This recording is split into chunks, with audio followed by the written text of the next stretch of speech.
I tried to hide something from my wife, but when I couldn't do it any longer, I was about to tell her, and then I went to the garage to wait on her to get home. I decided to clean up some old boxes while I waited, and I came across her diary. I made the biggest mistake of my life by opening it, but it was a mistake I needed to make, because she was hiding a secret as well. But it's something that not only would I completely just not know how to handle, it completely ruined my life. And guys, to be honest with you, there's a trigger warning on this video. It's sad. It's an 8-minute story, and you're not going to believe how this one ends. This is an empty space between us. Yeah, I never thought I'd be the kind of person who keeps a secret. Growing up in a household where my parents hid everything from each other, I promised myself I would be different, honest, transparent, kind. Yet here I am, sitting in my car outside our suburban home, unable to walk through the front door because of what I've been hiding from my wife of 8 years. Emma and I met in graduate school. She was studying psychology and I was finishing an MBA. We connected instantly at a crowded party where she sat alone on the fire escape reading a book. "Not much of a party person?" I asked. She looked up, green eyes studying me with surprising intensity. "I like observing more than participating sometimes," she said. "People are fascinating when they think no one's watching." We walked until sunrise about our dreams, fears, and families, and I felt truly seen for the first time in my life, really.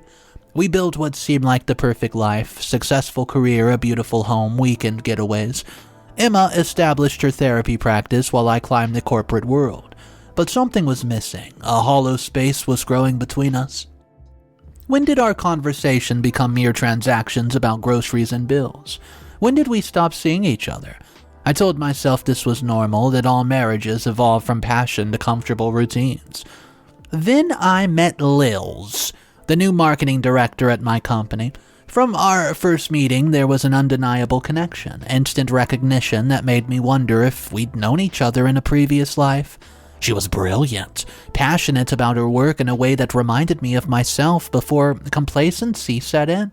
"You look like you could use a coffee," she said one evening, finding me working late or something stronger, she says. I should have gone home to Emma. Instead, I followed Lil to a small bar. We talked about work, then books, film, travel. She told me about growing up in rural Oregon under stars that seemed close enough to touch. I told her about my college band and the novel I didn't even finish yet. It wasn't really romantic at first, just colleagues unwinding, but our conversations became more frequent, more intimate. I looked forward to seeing her, made excuses to stop by her office, volunteered for her projects even. I told myself it was harmless, that I was just enjoying somebody who seemed genuinely interested in me, who made me feel alive again. Emma noticed the change. She would say stuff like, "You seem different lately," she said one night as we laid in bed, a careful distance between us. "You seem happier." "Oh, honey, I'm just excited about projects at work," I replied with a lie, bitter on my tongue. She nodded and turned away. "Well, that's good, I'm glad." 3 months after meeting Lil, I crossed the line I promised myself I never would. We were working late, the office was empty, and when our hands touched, reaching for the same document, everything shifted. I kissed her that night, and in that moment the hollow space inside me felt momentarily filled. What followed was textbooks infidelity, secret meetings, fabricated work trips, elaborate alibis. The guilt was constant, but the exhilaration overpowered it. Until Emma's father passed away suddenly. Heart attack, doctor says. I was with Lil when Emma called, sobbing uncontrollably, and I drove home and held my wife as she fell apart in my arms. In her grief, her walls came down completely, and I realized with sickening clarity what I'd been risking. For 2 weeks, I cut off contact with Lil, just to focus on Em. When I returned to the office, Lil was understanding. She was too understanding, if you ask me. She would say, "I know what we have is real, and I'm willing to wait." I should have ended things, definitely. Instead, I equivocated, leaving the door open just enough, maybe a crack. Then came the day that changed everything. Emma. Oh, Emma. Had a Saturday appointment with a client, leaving me alone at home with my thoughts, and I decided to clean the garage. Physical labor as distraction from moral quagmire. In the back corner, I found a storage bin I didn't recognize. Inside were dozens of Emma's journals. I should have respected privacy, but morals, they haven't been good to me lately.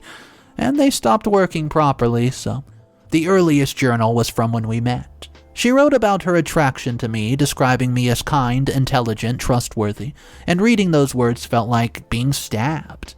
I flipped towards several years, finding entries about feeling disconnected from me, about my emotional absence, about questioning whether I had ever truly loved her or just the idea of love. Had I been emotionally absent even before Lil's? Had Emma been feeling this hollow space for years? I continued through the journals, watching our marriage deteriorate through her eyes. Then I found entries from 6 months ago, around when I met Lil. When I read this, it shattered everything that I knew. Met with Dr. Chen again today, Emma wrote. The treatment isn't working. The cancer is spreading faster than anticipated, 6 months to a year, he says. I haven't told Michael. I can not really bear to see the pity in his eyes.